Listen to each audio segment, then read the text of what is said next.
In this episode, we're going to focus on third-party risk in OT, which is the risk that comes from relying on other organizations to build, maintain, or access your industrial systems.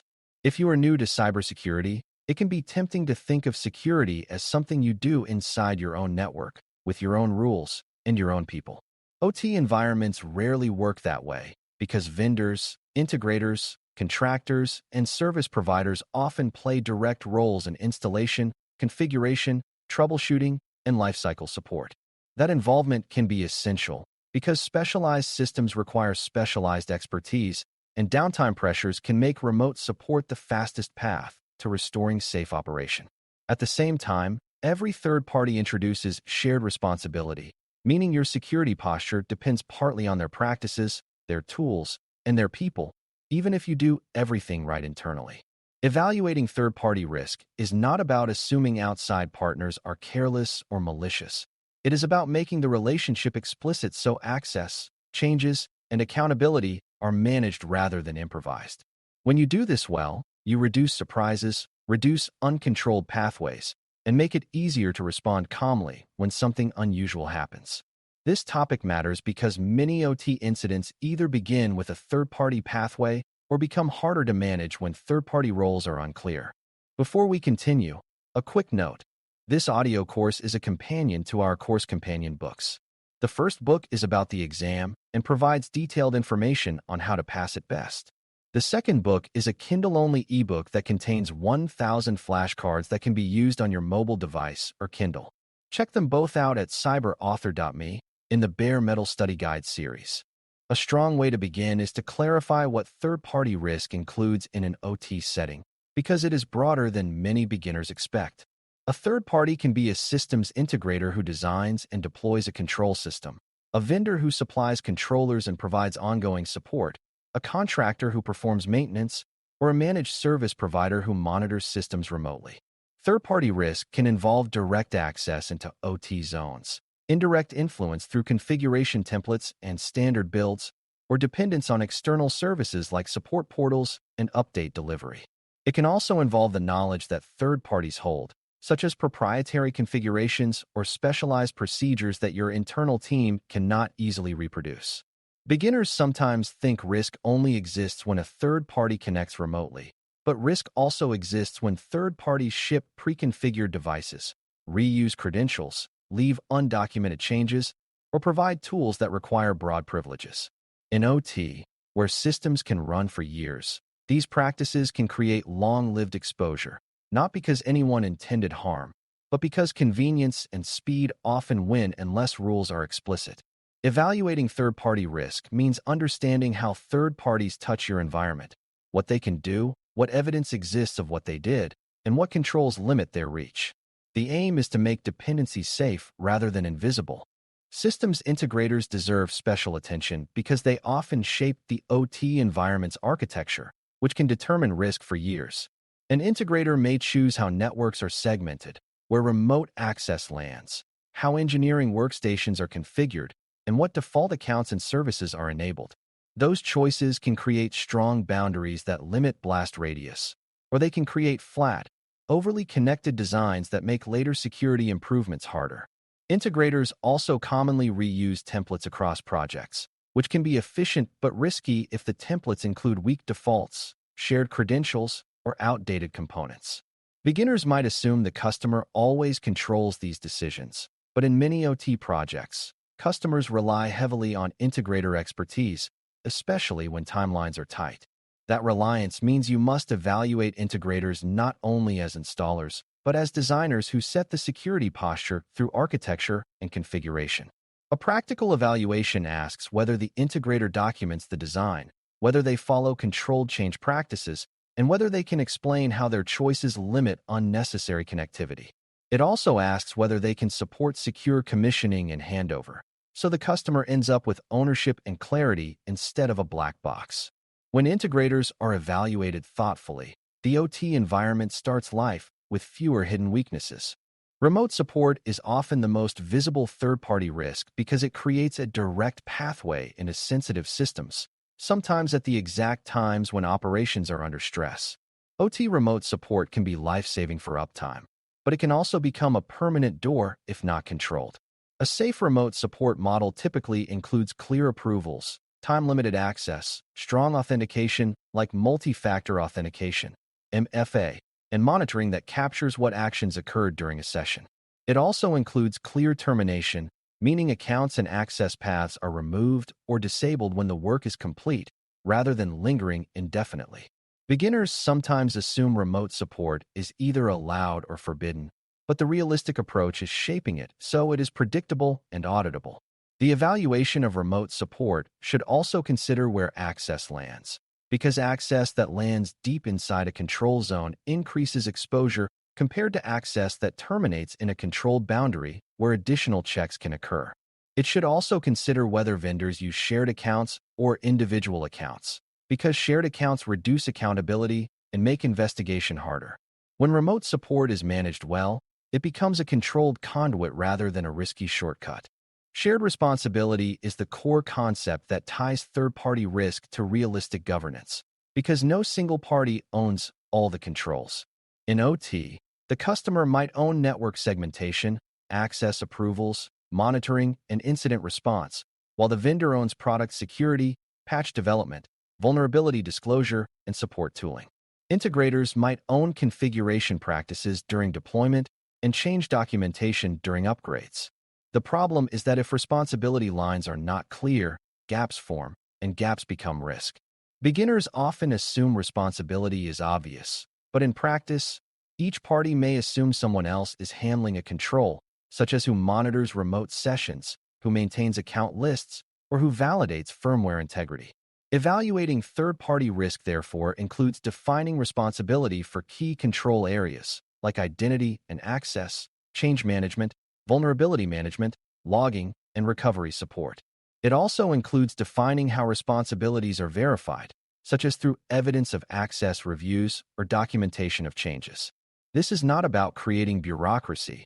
It is about preventing confusion during urgent events. When everyone knows who owns which controls, response becomes faster and safer.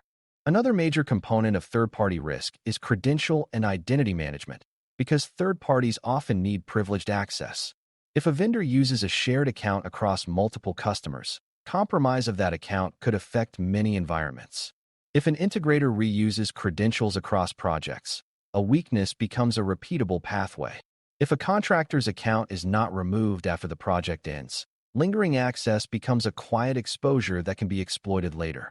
A good evaluation asks how accounts are created, how authentication is enforced, how privileges are limited, and how accounts are reviewed and revoked. It also asks how third parties verify their own staff identities when they request access, because social engineering can occur on both sides. Beginners sometimes think the biggest risk is a password being guessed, but the more common risk is credentials being mishandled, reused, or phished, especially when remote access is involved.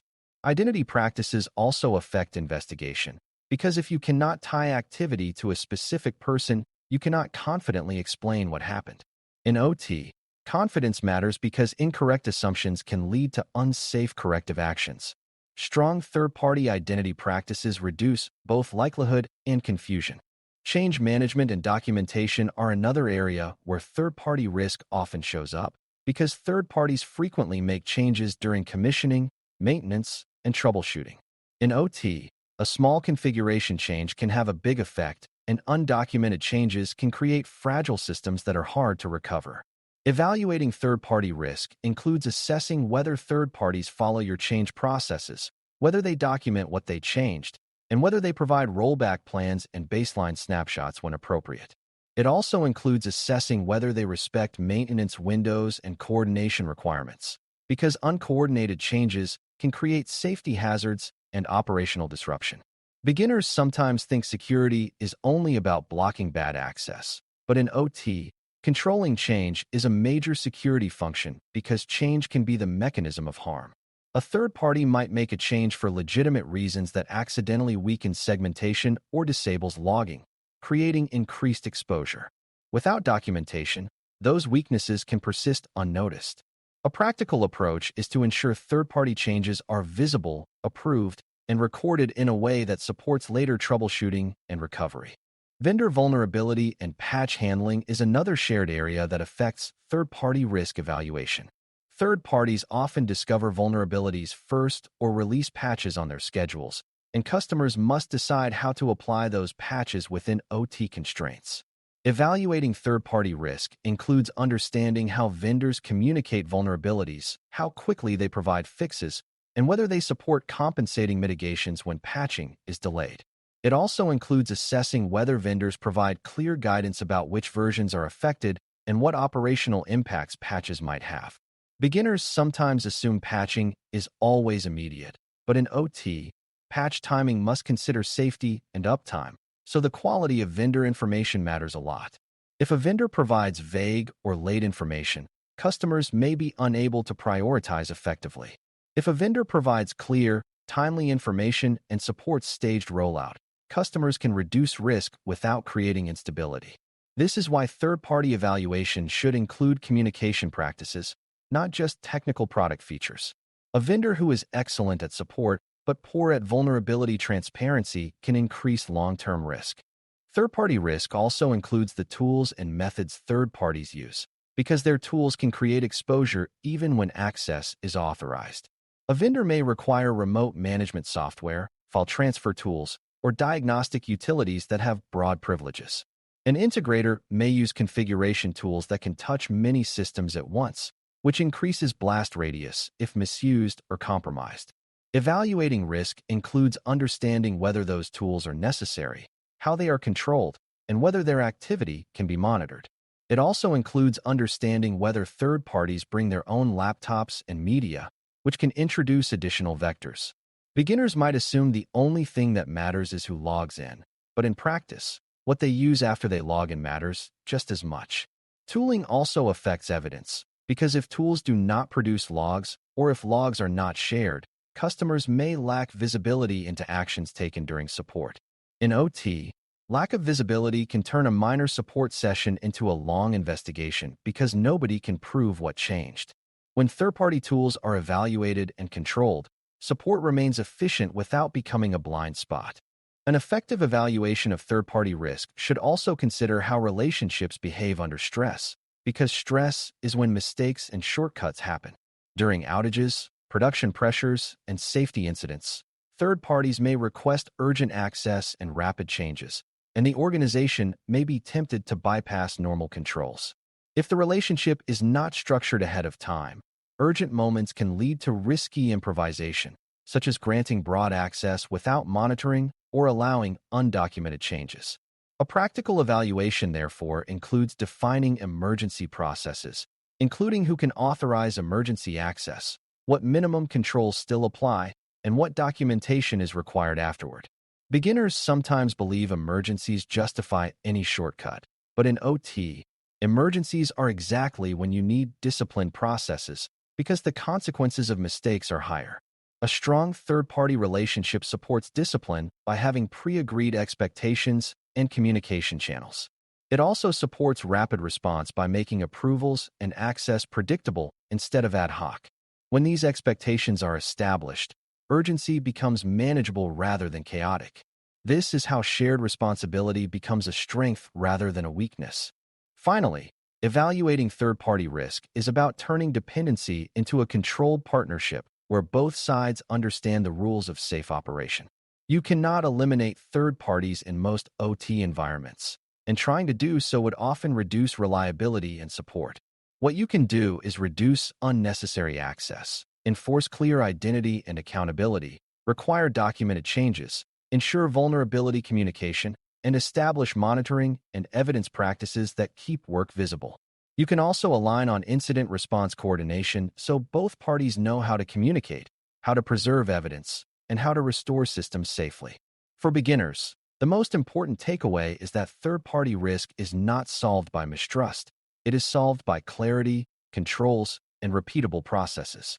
When you evaluate integrators, remote support models, and shared responsibility lines with this mindset, you reduce the chance that convenience becomes exposure. You also make it easier to handle real-world events without confusion because everyone knows what they can do, what they must document, and what boundaries must be respected. That is what mature OT third-party risk management looks like, and it is one of the most practical ways to strengthen security while keeping operations stable. Thanks for listening. For more audio courses, daily newsletters, and more, please visit baremetalcyber.com.